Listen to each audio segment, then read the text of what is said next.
ल हेर्नुहोस् है साथी हो, म चाहिँ आज तपाईँहरूलाई हाम्रो गाउँठाउँको सुन्दरपना अथवा एउटा रमाइलो स्वर्गीय समान हाम्रो गाउँठाउँ यसो हेर्दा पनि मनमा खुसी आउने देखाउन चाहन्छु। फर्स्टदेखि हेरिदिनु होला र सब्सक्राइब गरिदिनु होला। ल हेर्नुहोस् है, त्यो पर देख्दै गरेको डाँडा चाहिँ फर्स्टको डाँडा, त्यो चाहिँ पन्बू डाँडा भन्छ।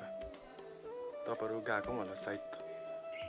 पन्बू डाँडा त्यो भ्युज पोइन्ट हो एउटा। त्यहाँदेखि यता उतै उतै उतै उतै त्यहाँबाट एउटा रोड छ मजाको, त्यो रोड उतै उतै गएछु। त्यहाँदेखि त्यो पर कालेबुङ पनि निस्किन्छ त्यो बाटो भएर।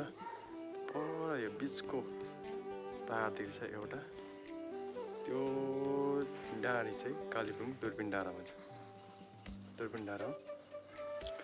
त्यसको मुनि टिस्टा खोला छ हाम्रो। यो टिस्टा खोलाको माथि माथि हुँदै जानुपर्छ सबै।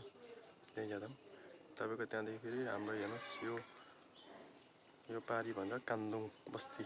यो चाहिँ हाम्रो गाउँ छिमेकी गाउँ हो, जसमा कि केही कार्य पऱ्यो हाम्रो एउटै समाज जस्तै छौँ। ल म तपाईँहरूलाई आज देखाएँ नयाँ नयाँ हाम्रो दृश्यहरू। यसो मन परेमा लाइक, सेयर, सब्सक्राइब गरिदिनु होला।